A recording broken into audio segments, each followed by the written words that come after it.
I'll have what she's having. That moment you see a woman who owns herself so deeply, it activates something so primal within you. It's a mix of envy, desire, shame, curiosity, admiration, and all of it is spiraling and swirling within. What if she's just the mirror reflecting your unlived longing, the dreams you never dared to say out loud, the body you'd stopped loving, the turn on you've silenced for the sake of being nice? So let me tell you some secrets. Welcome to Sacred Soul Sparks podcast, where devotion meets desire and the feminine awakens in her full magnetic power. I'm Michelle Cross, a guide for women reclaiming their sensuality, their voice, the sacred union within. Each episode is a raw transmission from my soul to yours, inviting you to come home, tamed and oh so deeply powerful. Let's dive in. I'll have what she's having. She walks into the room. She doesn't speak. She doesn't need to. Her hips don't sway, they glide. Her eyes don't scan, they see. She isn't trying to be confident, she just is. And suddenly something inside of you tightens. You can feel your body clench, your mind race, your mouth curls into that silent judgment. Or is it admiration? Or is it both? Look at her. Who does she think she is? Or maybe you just whisper, I'll have what she's having. This episode is for that moment, the one that we don't always admit. The moment you see a woman who owns herself oh so deeply, it activates something so primal within you. There's a mix of envy, there's that ache, that desire, shame, curiosity, admiration, and all of it is just swirling within you, spiraling. And I want you to know this moment is holy. That ache is sacred. And that woman is not your enemy. She is your invitation. Because it's not about her, it's about the part of you that she awakens. You see, this is what I've learned in my body, my bones, my breath. Comparison is not a curse, it's a compass. And your triggers, they're teachers. And sometimes they're even a trailhead, a doorway into desire. You're not too much for feeling this way. You're just not used to being this honest. I've had so many women roll their eyes at me saying that I talk too much about yoni or shakti, or they've called me too confident or too sensual, or why do I move like that, or I'm too in love with myself. And I'm that kind of woman. But I would also ask you, what is that kind of woman? And yes, maybe I am. Maybe I am so full of myself. But tell me, who am I supposed to be full of if it isn't for me? Unless, of course, you saw that reel and then you know the answer. I've walked through so much shame. I've suffocated so many of my own desires, tiptoed through so many rooms and retreated into my Cancerian shell just to be palatable, just to be accepted. And it didn't work. And now I want you to see me and feel something, because that feeling isn't about me. It's about you. It's about everything you know is waiting inside of you to come alive. And that's why the sensual movement, or when you see me move, it moves something within you.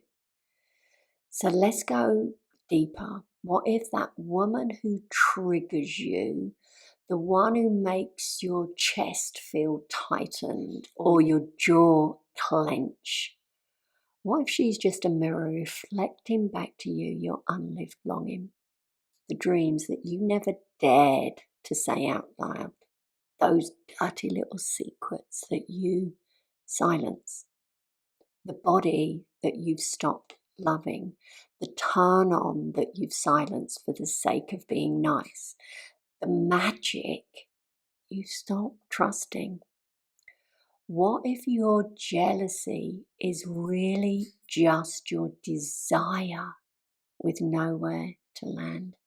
Desire to me is your soul's way of whispering, this is yours too. You've just stopped asking. But when we've been told for so long to be small, soft, modest, digestible, to accept, we lose that muscle memory of claiming our deepest truth. And many women that I work with are so secretly bored of the mediocre, and that's why they've come to me. They are curious, and they're at that point of thinking, I cannot die without ever knowing or feeling. And I get it, but it's not just about the sex. It's not just about the sensuality. It's about this presence and the polarity and the dynamic that has died in their long-term relationships. That the polarity is what keeps it lit the fuck up. My husband and I are polar opposites, and I used to always say that as if there was something wrong with this, but I now see that this is exactly what keeps it alive, because this is what ignites. The polarity is like the magnets magnetizing us, and there's me and him, and then there's our relationship. And so I said, it's not just about the sex. It's about how you butter your toast.